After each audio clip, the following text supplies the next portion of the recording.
My own journal shamed me. This happened just this past weekend. And in the new year, I was trying to get myself together, thinking about what I'm going to do, the new things that are going to happen, the old things I'm leaving behind. As you know, I love the new year. I love the whole rejuvenation process. I love the whole thing about January. And yes, even going back to the spirit of Janus, looking back in the past and looking forward to the future at the same time gives you this great perspective. And it has a whole thing that wraps up with my particular ideology of a trajectory that matches up with my goals, aspirations, ambitions, and so forth. But this time, when I started to look back, I went way back. And when I went way back, I saw some things that I didn't know that I wanted to see.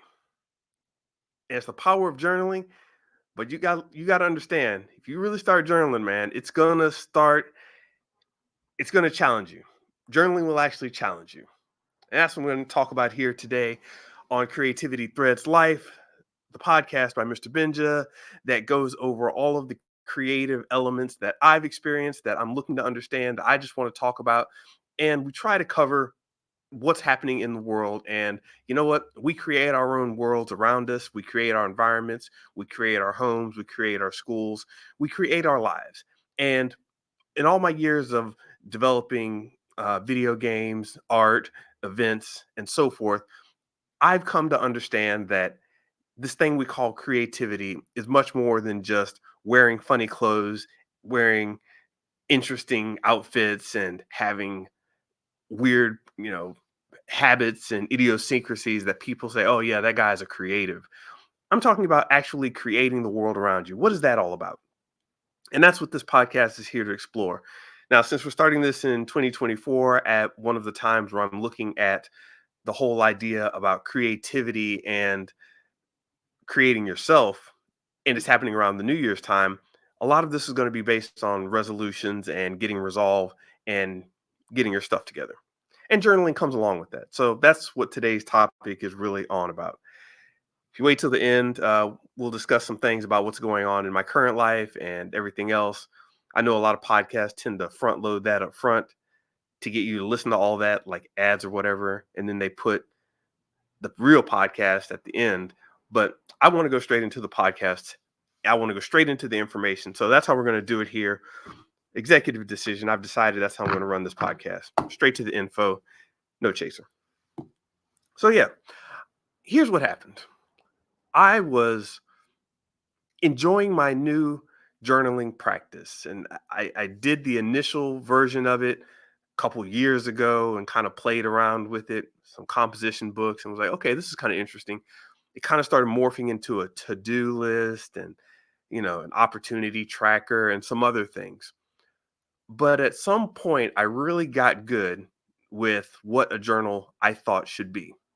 And that was around 2021. And in 2022, I started really nailing it down and putting this into a much better practice.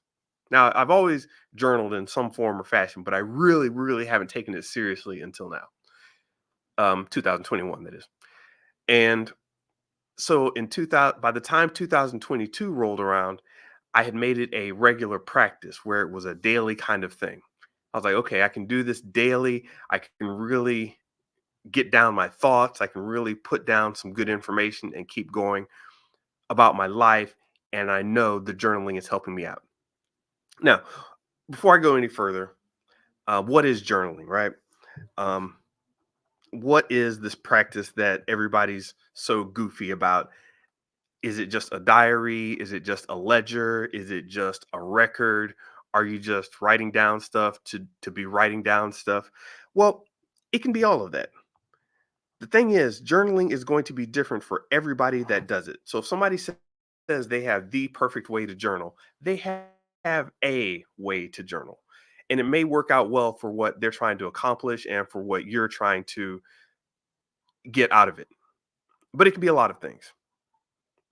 The idea is that you're taking information that you have in your head, or you're taking raw data, raw feelings, raw emotions, raw sensations, and you're taking the time to stop, translate whatever it is into words, and then store those words in a written format, or maybe a visual format, or a video format or whatever. I know a lot of people use vlogs as their type of journaling. A lot of people use Facebook as their public journal, etc. But the idea that you have to take something out of your head, formalize it, say, wait a minute, I know I have these random impulses, thoughts, synapses are firing in my head. I know I have these random things, but what does it mean for me to put it together to congeal it into even if it's not good, that's why I use the word congeal here. Even if it's not good, it's a form. It's formalized in some relatively concrete form. And you put it on paper. And you have to go through a lot of processes to understand, hey, I'm feeling this right now. What is the word for that? Okay, let me say there's a word for this. Let me put it in together into a sentence that makes a string of sentences, that makes a paragraph, that makes a journal entry. That's what's happening today. And over time, you start to get better at recognizing what's going on within you because you're putting it on paper. You're taking the internal and moving it to the external. And to do that appropriately requires many functions in your brain and body as well. So when you're journaling, and as I said, it can be any way. You can just be writing things down, you could be recording them, but the whole process is, in fact, a creative process. And this is what keyed me into really wanting to get into journaling was this creative aspect of it. Like as you're marking this stuff down, what are you creating? What are you formalizing? What are you remembering? What are you keying in on? And this isn't just me thinking that, hey, it's a good thing to do. Many scientists and researchers have actually done work in behavioral psychology. They've done work in sociology, figuring out that, okay, no, journaling actually has a lot of really tangible benefits. It's good for your creativity. You start to understand more about what you're thinking, what you're feeling, what you're experiencing when you put it down in some physical form. A lot of artists and any type of developer can tell you that, yes, something is in your head is one thing, but when you actually start creating it and putting it into the real world, it's a complete other thing. So the whole idea of putting down your thoughts, it's actually making you a better thinker as well, because you're thinking about what you're doing and literally transcribing it into something real, quote unquote real. So it helps you with your creativity. It also helps with your mental health. And by the way, I'm getting this from Google Bard. I don't have a source exactly. I don't know where it sourced its information from, and I didn't take the time to go deep looking into what Bard was doing at the time. But usually I'll cite a source. But it's also good for your journaling is also good for your mental health. If you've got issues going on, sometimes talking about them can really help move you forward. You're formalizing all your thoughts. You're going through the process of making something real once again. And part of the process of making something real means it's outside of you. Once something's outside of you, you can see it a little more appropriately. You can never get fully outside of your own viewpoint, but ask anybody who's ever done any video work or audio work. They think they sound one way, and then they record themselves and play it back, and they're like, oh, geez, I sound completely different than I thought. Who is that guy? Who is that girl? What's that? What's going on? Same thing with video. You don't know that you walk a certain way and your gait has a certain hop and bob to it. You're like, oh, okay, I walk like that. Interesting. I didn't know that. Thank you for showing me this video. I'm outside of myself. I can see it better and I can understand. But it's still you. And you can never completely get away from yourself. And one thing that journaling did for me, now I'll get to that in a second. What is journaling? I'll get to that. I got to go through this list here. Goal setting. Journaling is also good for goal setting. If you're trying to figure out where you're going, keeping a recorded record, a measurement, keeping track of everything you've done and what you're thinking and where you're going.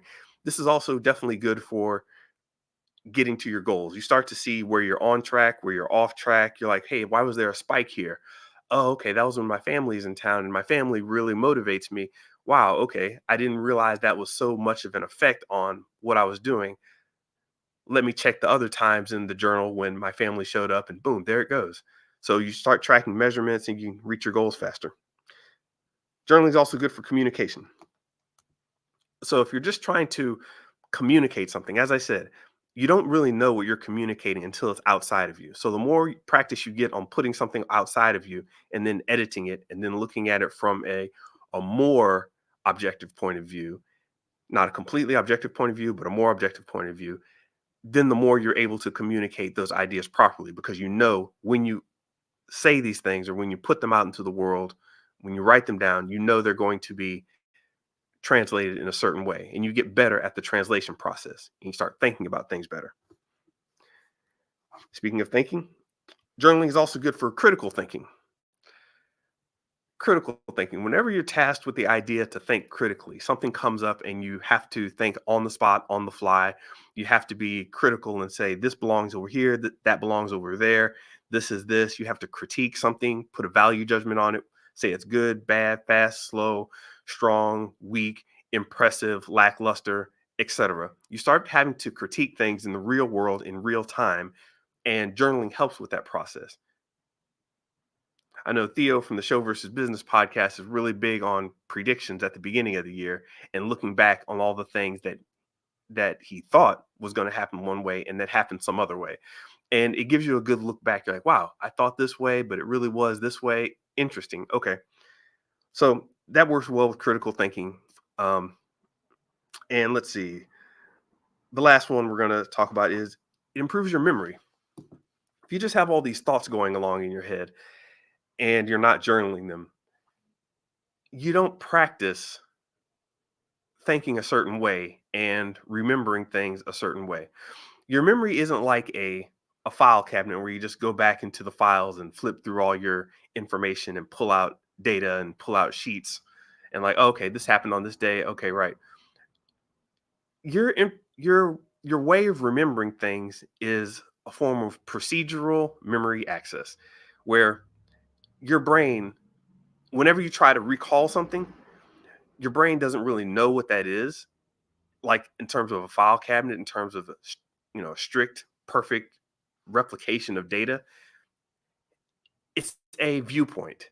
It's an abstraction almost, where every time you think about the past, your body has to go through all these impulses to figure out, okay, what was I thinking then? Who was I at the time? Okay, what was that like? It was kind of related to this and that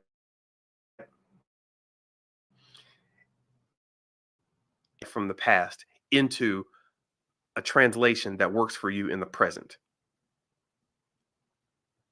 It's not necessarily the quote unquote truth. If you ever remember anything that happened as a kid, like something happened to you as a kid or something you went through a certain experience and you had a very strong feeling about that as a kid. Now, when you look back at that, it's interesting and amazing that your feelings are pretty much the same or unless you've altered your feelings on the matter, you look back and say, yeah, that teacher, she was a jerk and blah blah blah blah blah. And that may not actually be how things went.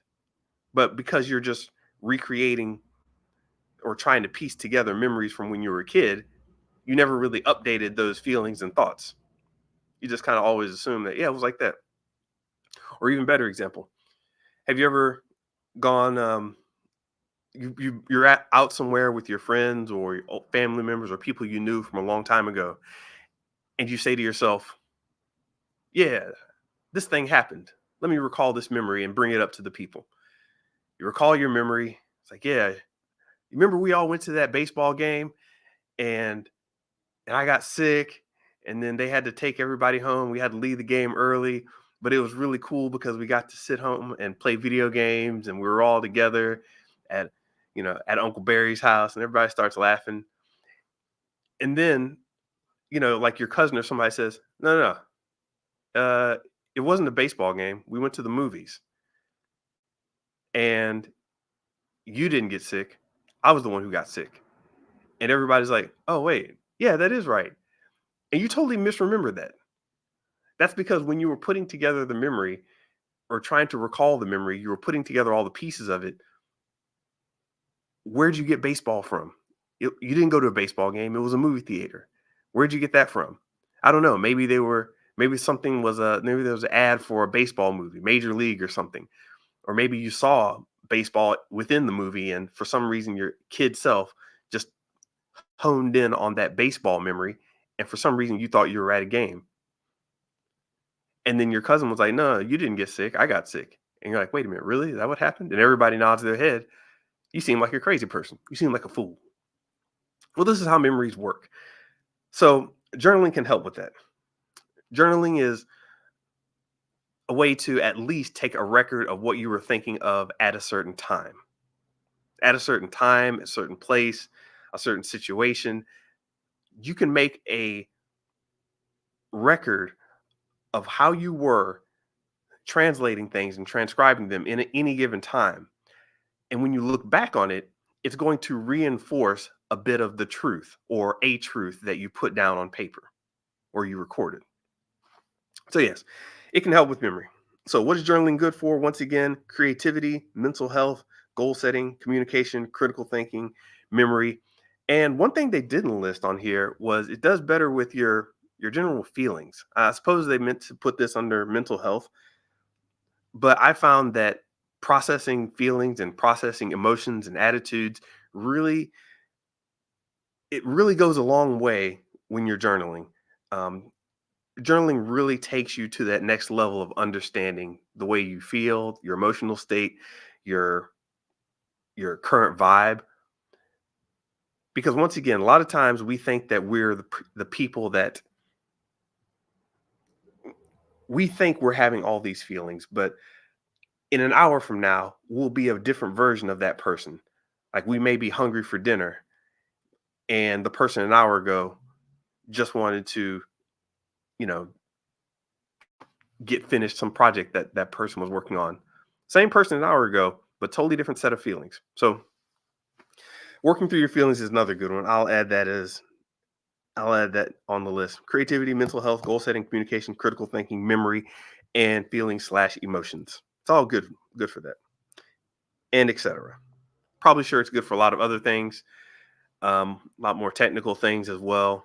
When you're just taking notes, and it allows you to create better in the future, etc., etc. Point is, journaling is good for you. Now, let's fly back to what I was talking about before and how I ended up getting shamed.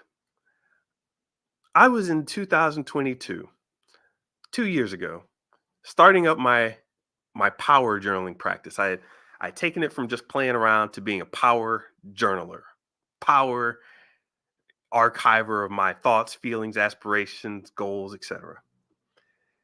Taking great record. It was awesome. And this was the first year I'd really gone in power wise and started doing this every single day. So I broke out my composition books, started, laying down all the information, the details, the data. I was feeling good about it. I did it once in the morning and once at night. So it's a two-part process I have.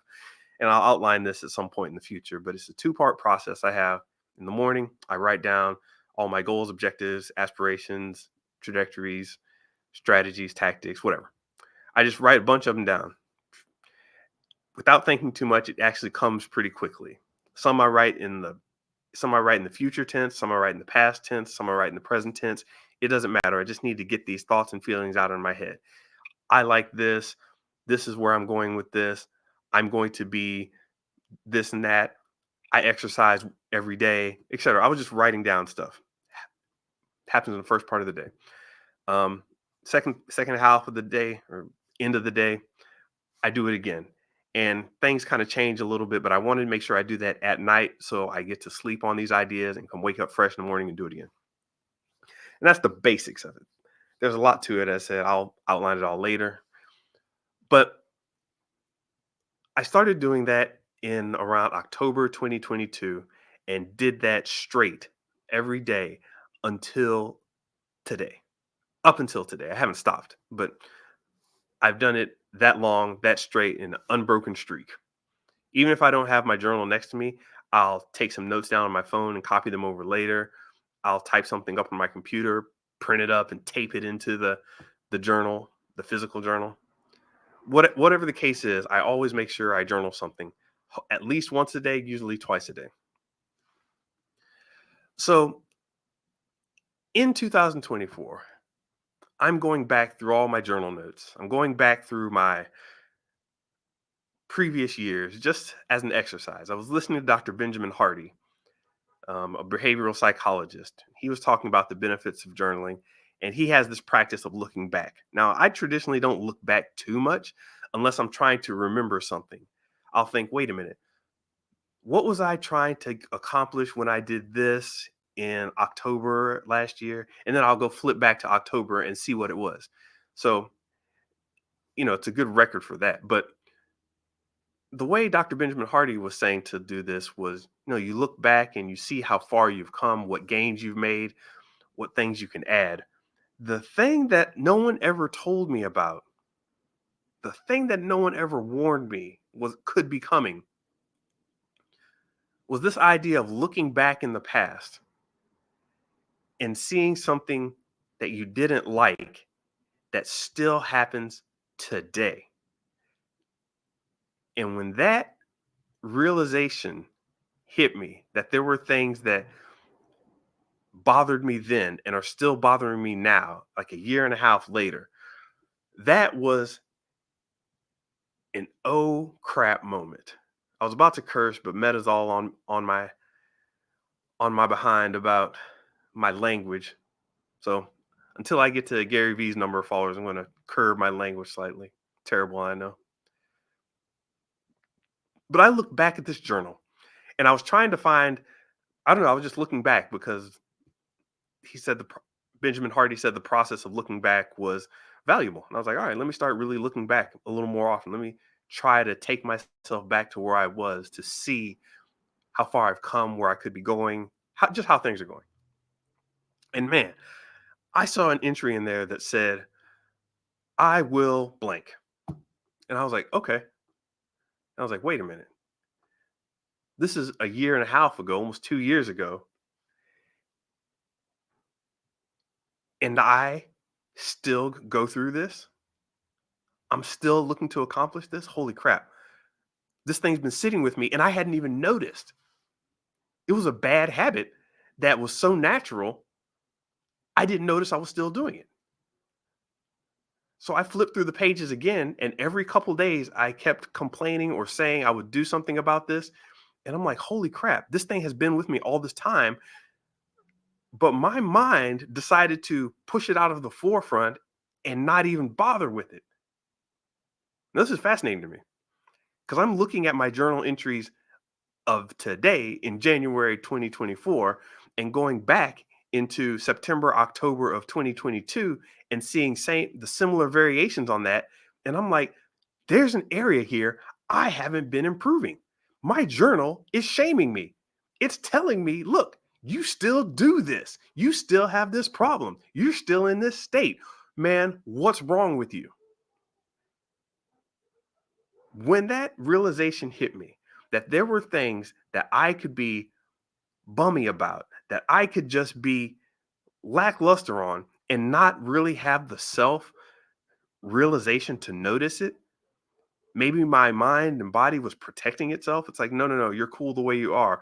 But at some point, some part of me said, you know what? You need to fix that. And I kept saying that, never got around to fixing these certain aspects. And I felt a little bit shamed, man. I'm usually okay with, yeah, things like this. I'm like this, whatever. It's all good. But my journal shamed me. And I kind of stopped and put my pen down and was like, what in the hell is going on? How is this even possible? People that have an issue and you think they would know that they have this issue, but they go around life like they don't. They may even talk to other people about it, about their issue, and you're like, dude, you've got a problem yourself. So this particular issue that came up back in October of 2022, September, October timeframe, and is now coming up again. I wondered how long had I been doing that? How long had I had this way of thinking before I started journaling? So I asked a friend about this. I was like, hey, friend. And she was like, yeah, how's it going? I'm like, good, good. Let me ask you. There's this thing I do. And she's like, yeah. I was like, I don't like doing that. And I've been doing this for a while. I need to stop this. And she's like, yeah, I just kind of thought that was what you were. You decided to do that. And you've been on that for a little bit. And that person just kind of accepted that, yeah, that's how I was with this issue. So the whole world just would let me have this issue and really not give me much resistance. And I'm like, this is unacceptable. In fact, somebody might have actually come up and told me about this issue. But because I was in whatever mode I was in, I didn't take it seriously and didn't address it. So now I'm feeling ashamed because my own journal, my own version of myself told me, hey, you have a problem and you've had a problem for a little while. You need to fix that. And I can't ignore it now because I've written it down for the past year and a half and didn't really recognize it. It was incredibly eye opening for me to see my own thoughts like that. Shout out to everybody in the chat. Thanks for dropping through. Keep journaling alive. So, yeah, it was just mind blowing, shocking almost. This is one of those realizations of how the mind works, how you actually operate, how things really are. Like your version of reality is not really reality. That's just a translation of your senses through your brain filter, which has been massively affected by many, many things and doesn't include things that we don't know how to process or sense. Our senses are a lens to the world, not the actual world itself. But this journaling thing can help you get a little closer to reality and knowing yourself. So now I have a new knowledge of self through my journaling. And yes, it totally shamed me. But after I got over the, oh my gosh, I don't believe this kind of thing, a part of me started a little maniacal laughter inside. I got really interested in this idea that I could retune and refine myself just by looking back at my journal entries, just by clipboarding myself. Clipboarding is a phrase I use to whenever you're taking a tally of everything in your life or what's going on. It's like when you walk around with the clipboard, always see the guys in the lab coats, some big engineering project, they've got a clipboard and they're walking around taking notes and checking off status items. When you clipboard your own life, that's what I'm talking about, clipboarding. May have to do a podcast on that too. But stepping back and being able to look at this whole array of things that I can check off my status on just blew my mind. Blew my mind.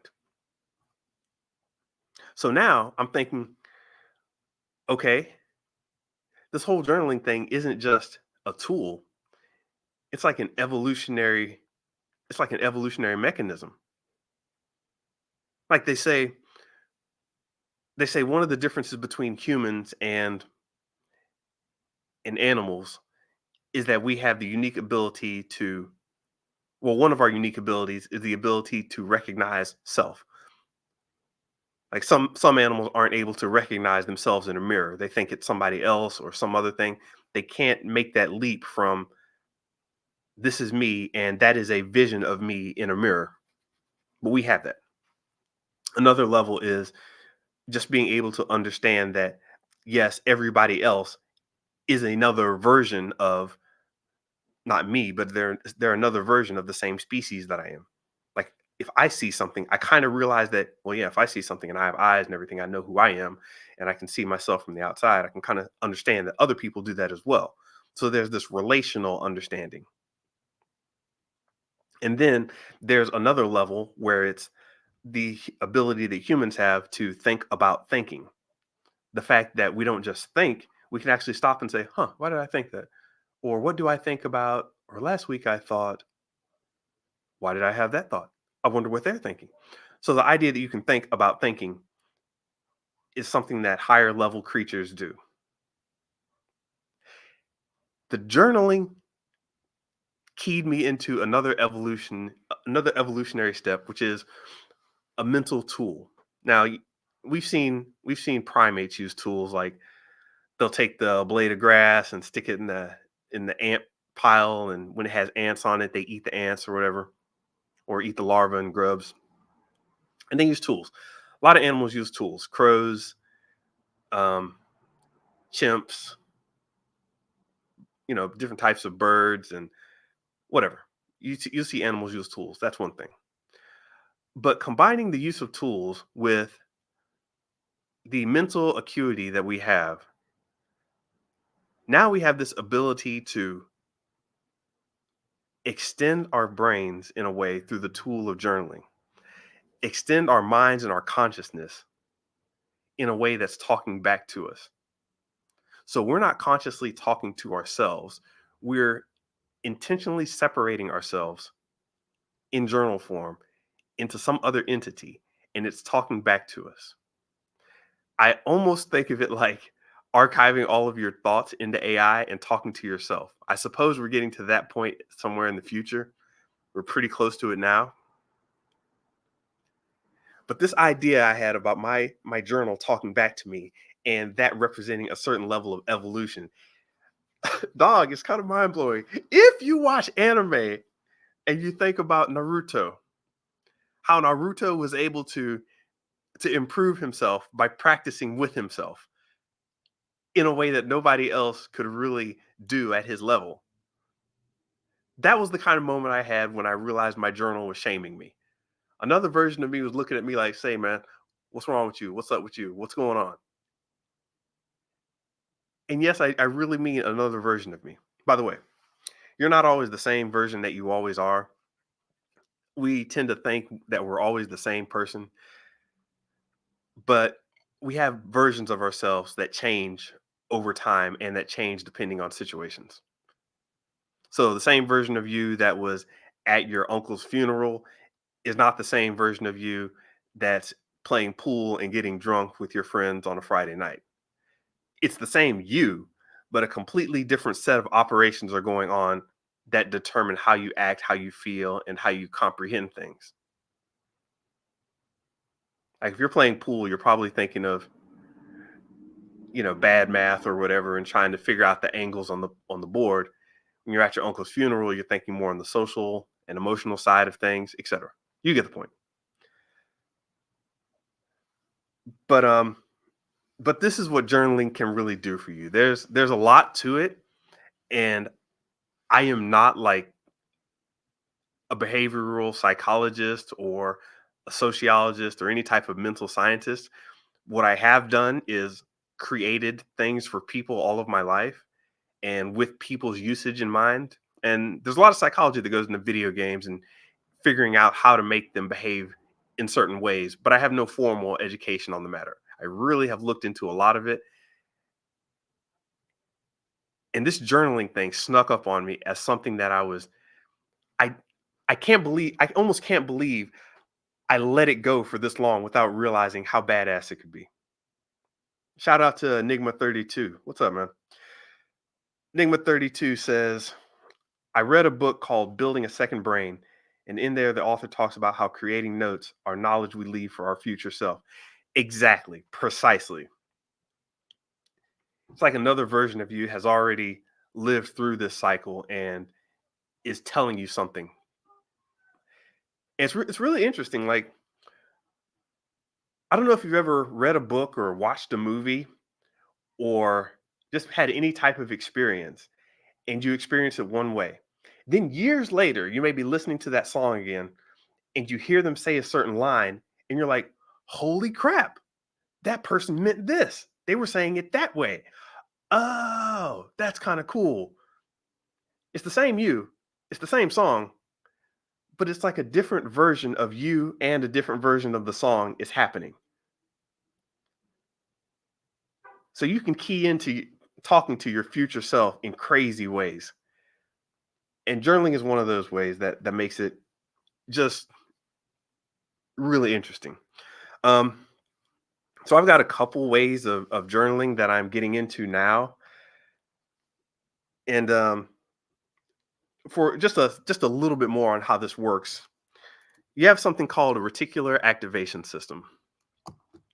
And this basically is your mind's system of deciding what motivates you, what moves you, what to act on, what not to act on. In gross terms, it's your mind and body's filtration device, not like your liver drinking alcohol or whatever. I'm talking about all the experiences and signals coming in. There's so much information going on right now.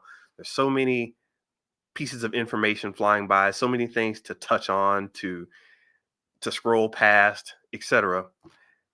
That this part of your system called the reticular activation system, it's basically a neurological system coming up from your brainstem that decides, okay, there's a car coming. I'm about to cross the street. I'm hungry. I'm on my way to get some food. What should I care about? Okay, there's a car coming. You don't want to get run over. It's going to think about that. Okay, do I have enough gas to get where I'm going to? All these little thoughts start going around, and very quickly, and oftentimes, the majority of the times, it's happening without your knowledge. You're just going about your daily life, but this whole RAS system is figuring out what you should be paying attention to, what's important, what's your motivation, what it's going to present to you. And then you go into something like a shopping mall. You get to the mall where you're going to go to the food court, and you realize that you're thinking about food, and everybody else is thinking about something completely different.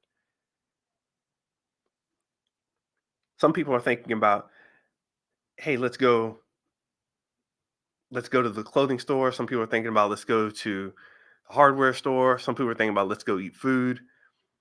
Everybody's got their own filter. So somebody else, they may not smell the food court. They may not smell the food. They may be completely thinking about something else. And you're like, holy crap, what is that they're cooking? That smells delicious. And they may not even notice because they filtered it out because their mind's on something else while your mind's on food. So your mind's on food. You may trip and fall into the fountain because your mind was so on food. And somebody else that just got their hair done is, they don't want to get their hair wet. So they obviously see the fountain and don't fall in. Just like that. Journaling is a way to intentionally start to recognize things. You start recognizing things and say, you know what? I want to actually key in on that on purpose. And you start writing it down. I want to think about this. I want to look for this. I really liked what happened here. I want more of that. I didn't like so much what happened over here. I'm going to avoid that. And you can actually train your RAS to improve and give you better results on the world that you're already living in. This kind of gets into that whole woo woo think positive thing, which I vibe with, and this is where they relate, the RAS. So look into that later. Enigma 32 asks, you ever create a commonplace book? I actually have run across that term, but I can't remember what that's about. So I'm going to say no because I don't know what it's referring to exactly or how you're using it. But no, I will look that up. A commonplace book. Google says a commonplace book is at once a book form and a method of reading. Commonplacing was a system of using books in which readers digested the books they read by extracting, ordering, and recording particular phrases or passages in notebooks of their own. Huh. That information comes from the University of Chicago Library. I assume the University of Chicago Library knows what it's talking about in some regards. So I'm going to have to look that one up and dig a little into that. And then starts talking about what's the difference between a journal and a commonplace book. It says, technically, a journal is more of a personal record of events or ideas. A commonplace book, on the other hand, is more like a repository of thoughts and ideas that you collect from from other sources for future use or to reflect upon. Okay, yeah. So I guess a commonplace book, the way I'm reading it is a little more like a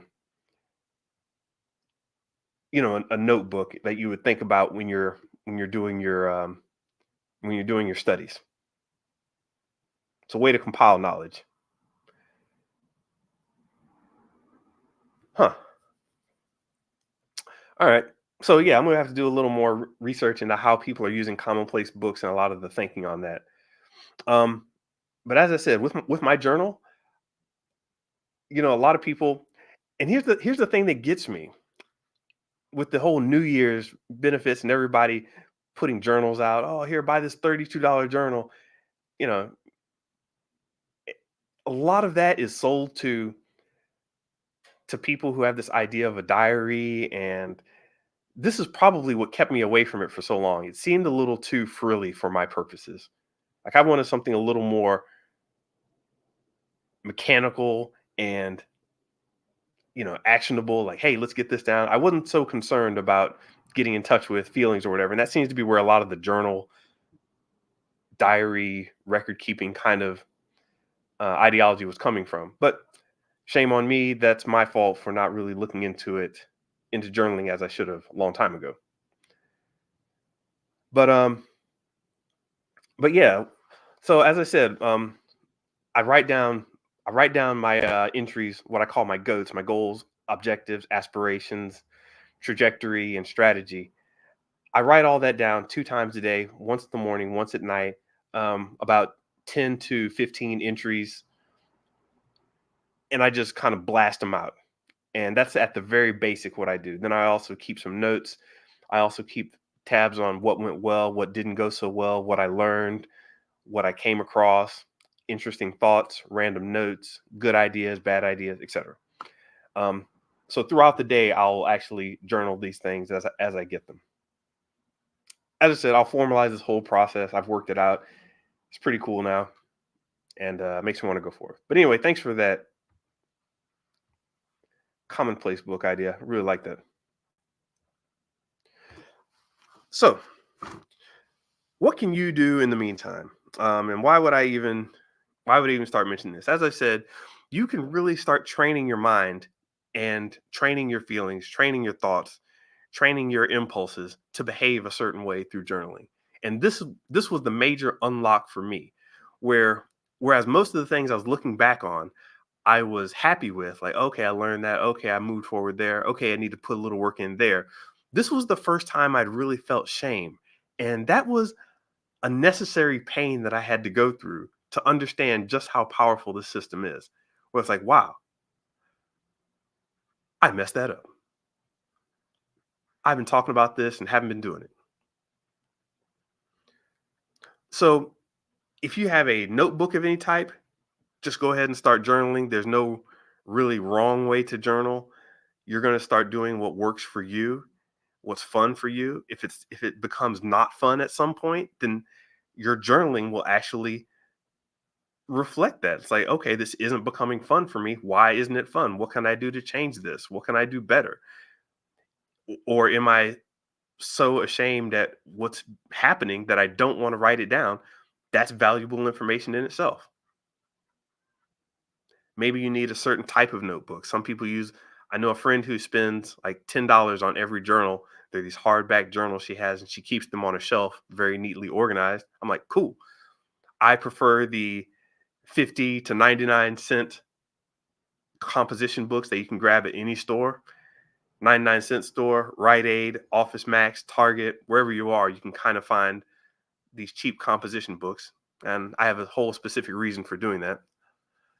But I also keep these little jot books, is what I call them. I also keep very small little jot books I can put in my pocket, write down quick little notes. There's a whole process. But you got to start somewhere. And if we're in 2024 and you're still just kind of shuffling your feet and starting to lose momentum, starting to forget yourself a little bit or what you were thinking about on January 1st or the end of December of last year, if you're starting to just now fall out of favor with the New Year's, which is what a lot of people do at this time, strongly suggest trying out journaling or reintroducing yourself to some sort of journaling practice. Doesn't have to be good, doesn't have to be right, especially if you're a creative. Now, I know this is Creativity Threads Life, and a lot of people don't think they're creative, but I'm already calling you a creative. For your creative exploits, you really should be journaling. Artists should know how to do this with dated sketchbooks. Artists should already have a heads up or a leg up on this practice by using dated sketchbooks. With your sketchbooks and have certain dates in them saying, yes, this is how I was drawing then, this is how I'm drawing now, this is how my watercolors look then, this is how they look now. And you should see some sort of change. You should see some sort of progress. You may have actually gotten worse, but you're like, oh man, my whole face structure looks worse. But I'm producing 20 times as many faces as I was doing before. Wow, my speed's really increased. Or why is my facial structuring, why is that down? Whatever. Artists have a leg up in that aspect. So not just writing stuff down, you should be sketching stuff out also. Or if you're somebody who does voice, maybe start podcasting or using your voice notes app on your phone to journal audio. I know that Apple just updated, and in their latest update, they've got a new app that's actually journal. It's a journal app. It's pretty interesting. I'm actually going to start using it, taking pictures of random things, random moments in my life. You can do a self record to record yourself at certain times, and you just boom, boom, boom, add the stuff to the journal app. It's pretty cool. I'm seeing how it works in with my whole process right now, but it's fun. And I used to think that I was just throwing all this information into the wind, but that's okay. Even if you never go back and look at your journals, even if you never go back, the fact that you're formalizing them and putting them in concrete form is amazing and beneficial to you. So listen, that's it for this one. Um, Definitely want to thank everybody who's been tuning in. Definitely want to thank anyone who's subscribed on Apple, subscribed on Google Podcast, or subscribed on Spotify and any of the other platforms out there. We are now currently pumping out to all these other platforms. I'm trying to make sure that I'm indexed across any app. So when you pick up Castbox or when you pick up Podbean, or any of these podcast apps, that when you search Creativity Threads Life or Mr. Benja, this should come up, because this is something I'm doing to actually enhance my process. And what do you know? It happens daily. It comes on right now I'm doing this every weeknight, week evening or whatever. I want to get down to a perfect schedule where I'm showing up at a certain time. But for right now, I don't have that. I also will probably start going visual at some point. Right now, I'm just doing audio, but that's fine. The more important thing is to get in there and do these every day. I honestly don't feel like screwing with the camera, and the visual part of it kind of distracts me a little bit. So that's why I don't jump on the camera all the time. But I might start doing that later. Also, um, I'm still working out the Creative Study Lounge. I remember I mentioned last year the Creative Study Lounge was coming. All this random information that I've been talking about in little bits here and there is kind of a scratch pad for projects I'm putting together. And I'm going to be putting it in the Creative Study Lounge. You can actually go to the website right now. There's not too much up there currently. You can buy some merch if you'd like to help support. I'll be adding more to that as the year goes on, and you'll see that progress happening. I guess you could say I'm somewhat journaling this on Threads, which is why it's called Creativity Threads Life. But we'll see what happens with that. Also, what else is going on? I'm supposed to be checking out Echo, the Marvel show, see what's going on with that. I may have some things to say creatively about what they're trying. Usually I talk about that on Show versus Business, but I want to check out Echo. I just saw, what was that show on Netflix, the anime with the Blue-Eyed Samurai. Yeah, I just finished checking that out. It was okay. It wasn't bad. It was well constructed and everything. It's just, when I watch these kinds of shows, I'm usually looking for a certain type of protagonist. And this protagonist was kind of a bit of a revenge-based asshole, in my opinion. And that's fine in some situations and it can work, but I don't know. It just wasn't totally connecting for me in terms of being able to relate to a character that's trying to bring good into the world. But I may have some words on that I want to put down at some point. What else is going on?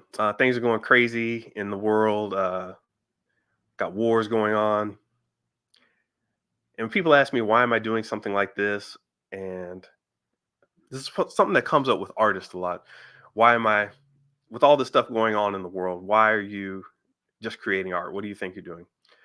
Well, I make it a point to make sure that I'm interacting and understanding things that are going on. I do not make it a point to directly go after a lot of these issues. Why not? Well, I think that you can starve a lot of these problems and issues. I think you can starve them for their air. And when people start flaming you online, people start spewing whatever one-sided argument that they have. I think you can I think you can successfully drown out that situation by providing a positive creative outlet for a lot of these situations. Because usually when two people start fighting, they're very big extremes, and I'm not going to get into it deep, but somebody was asking about, well, what are you doing? And it's like, listen, everybody I run into, I try to every person I run into, every place I go, every every endeavor that I invest myself into, I try to make it a better place, and not a frivolous place, but an actual better place. Most people tend to want to throw the baby out with the bathwater in every situation. And I'm like, listen, you're really concerned about extreme cases, and that's valid. But let's bring back the more common sense nature of things. Let's bring back coming together to discuss problems, not argue with each other, to discuss problems, not trying to attack people, but make things better for more groups. If I can get along in my own world and do my own thing, great. Hopefully you can get along in your world and do your own thing, great as well. But that's kind of the vibe behind this podcast. One that I don't think I've really expressed before. So all of us stick together, do our own things, create our own worlds the best we can, and do it without the need to attack somebody else or get in all these unnecessary fights. I spend a lot of my energy, a lot of my time battling with these unnecessarily negative thoughts and just spending a lot of energy fighting. Negativity takes a lot of energy, and a lot of times it's not necessary. Fighting takes a lot of energy, and a lot of times it's not necessary. We could be spending all our time trying to fix problems, but we want to attack some guy on the internet. If you don't know what this is like, think about how much time you've lost when somebody online or in person or random in the street has said something that bothers you. That can stick with you for weeks. And the amount of compounded time that you've lost is bad. So I'm going to round out just by saying, hey, listen, creativity threads through life. If you're trying to create something good, don't try to do it necessarily by attacking bad things. Try to really focus in on what's causing your creativity to blossom, bloom, flow as best as it can, and think on the positive. Literally, what puts you in your own direction. Your positive may be somebody else's negative, and that's fine. But hey, you've got a life to create. Hopefully, you're creating a good one. That's Mr. Benja for Creativity Threads Life. Thanks everybody who joins us. Don't forget to like, subscribe, tell all your friends, tell your mama, send her a bowl of cookies, and let her know to listen to the podcast. All right, peace.